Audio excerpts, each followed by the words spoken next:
लेकिन मम्मी जी आपकी बेटियों को वापस आने में तो अभी बहुत वक्त बाकी है। वही सोच सोच कर परेशान हो रही हूँ। सोच रही हूँ कल से दूध भी बंद करवा देती हूँ। अब दूध वाले को देने के लिए पैसे भी तो नहीं है ना। अरे नहीं नहीं मम्मी जी, अगर दूध भी बंद करवा दोगी तो मुझे चाय कहाँ से मिलेगी? और चाय के बिना मैं तो मर ही जाऊंगा। क्या करूं बेटा, इसके अलावा हमारे पास कोई ऑप्शन नहीं है। मेरे पास पैसे ही नहीं बचे। इस तरह कावेरी जी धीरे धीरे अपने तीनों दामादों को पैसे देना बंद कर देती हैं और घर में खाने पीने की चीजें लाना भी बंद कर देती है।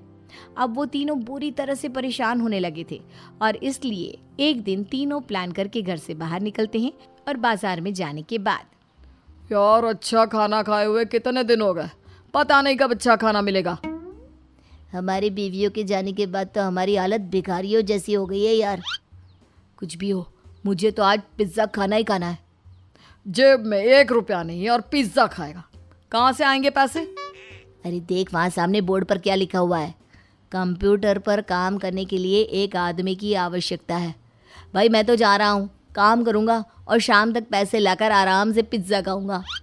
जा जा, तुझे कोई काम नहीं देने वाला, हम तो घर जा रहे हैं। चल भाई सुमित। सुमित और अविनाश वहाँ से चले जाते हैं और विवेक उस कंप्यूटर शॉप पर सारा दिन काम करके 5,000 रुपये कमा कर घर लौट कर आता है और अपने खाने के लिए अच्छी अच्छी चीज़ें भी लेकर आता है। ये देखकर विवेक और सुमित के दिल में भी कुछ पैसे कमाने की इच्छा जागती है। अरे सुबह सुबह कहाँ चल दिए तुम? मम्मी जी एक बहुत अच्छी जगह मिली है, कंप्यूटर पर काम करने के 5,000 मिले थे कल मुझे। अगर रोज़ काम करूँगा तो पूरे 40,000 की तनख्वाह।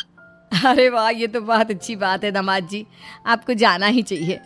सुमित और अविनाश विवेक को इस तरह तरक्की करते देखकर परेशान हो जाते हैं और वो दोनों भी काम की तलाश में निकल पड़ते हैं। धीरे धीरे उन दोनों को भी काम मिल जाता है। अब कावेरी के तीनों दामाद छोटी मोटी नौकरी करके अच्छा पैसा कमाने लगे थे। एक दिन कावेरी उन्हें अपने पास बुलाती हैं। अरे वाह, विवेक 40,000 कमा लेता है, अविनाश 60,000 और सुमित तुम भी 40,000 के आसपास कमा ही लेते हो। कुल मिलाकर तुम अच्छे खासे पैसे कमा रहे हो बेटा। हाँ मम्मी जी, बहुत मज़ा आता है जब महीने के एंड में मोटी रकम हाथ में आती है।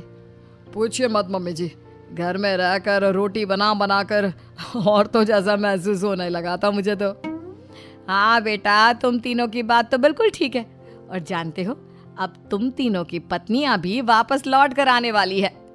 लेकिन मम्मी जी अभी तो उन्हें गए सिर्फ 2 महीने हुए हैं, आपने तो कहा था वो 4 महीने के बाद लौट कर आएंगी।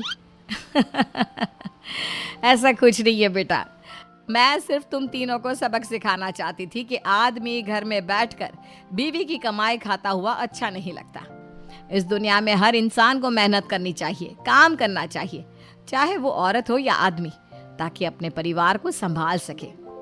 कावेरी की बात सुनकर उन तीनों को अपनी गलती का एहसास होता है और कावेरी उन्हें सच बता देती है कि ईशा, सुहाना और मोहिनी शहर में ही कहीं दूसरी जगह रह रहे थे। शाम के वक्त उन तीनों की पत्नियां लौट कर आ जाती है और कावेरी जी का परिवार एक खुशहाल परिवार की तरह रहने लगता है।